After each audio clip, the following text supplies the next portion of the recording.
प्रयत्नांचा पाया, सन्मानाची कमाई.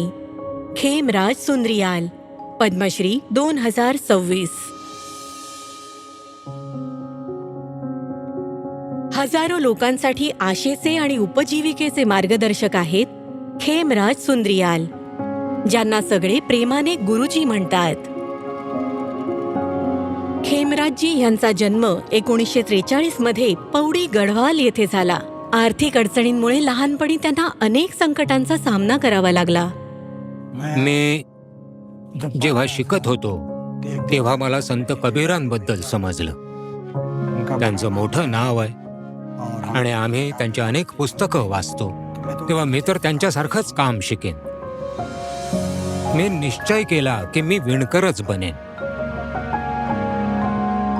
हँडलूम टेक्नॉलॉजीमध्ये डिप्लोमा केल्यानंतर खेमराज सुंद्रियाल यांना कामाच्या शोधात असताना हे लक्षात आलं की रोजगारासाठी त्यांना दिल्लीला जावंच लागेल.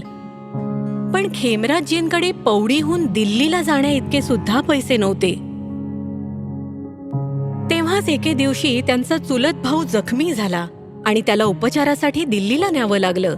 त्याची काळजी घेण्यासाठी ह्यांनाही सोबत पाठवण्यात आलं आणि हाच प्रवास खेमराजजींना पहिल्यांदा दिल्लीला घेऊन आला.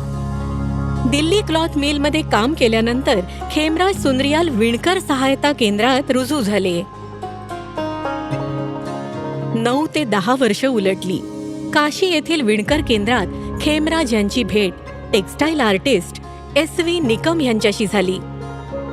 ह्यांनी त्यांची प्रतिभा ओळखून केंद्रातून परतल्यानंतर कलाकारांसाठी टॅपिस्ट्री करण्याचा सल्ला दिला. त्यांनी मला लूम विकत घेण्यासाठी 175 रुपये दिले.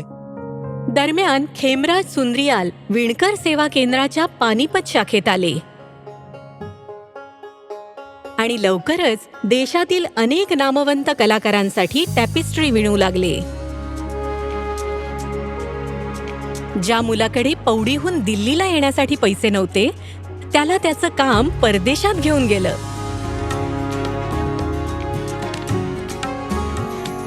खेमराज यांचं जामदानी तंत्रावरील प्रभुत्व उल्लेखनीय होतं आणि त्यांनी हत्ता तंत्र व पॉलिएस्टर विणकाम सुरू केलं.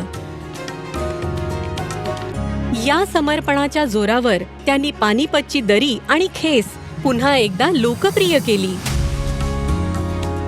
रिटायर झाल्यानंतर खेमराज यांनी विष्णू हँडलूम कोऑपरेटिव्ह सोसायटी सुरू केली, जिथे त्यांनी आस्थागायत 10,000हून अधिक तरुणांना प्रशिक्षण दिलं आहे.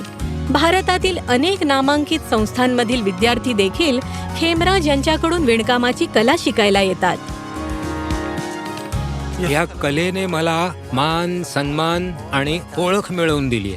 आता तर असं वाटतंय की मी ह्या कलेला नाही, त्या कलेने मला विणलं आहे. श्री खेमराज सुंद्रियाल, पद्मश्री 2026. कोटी कोटी नमस्कार.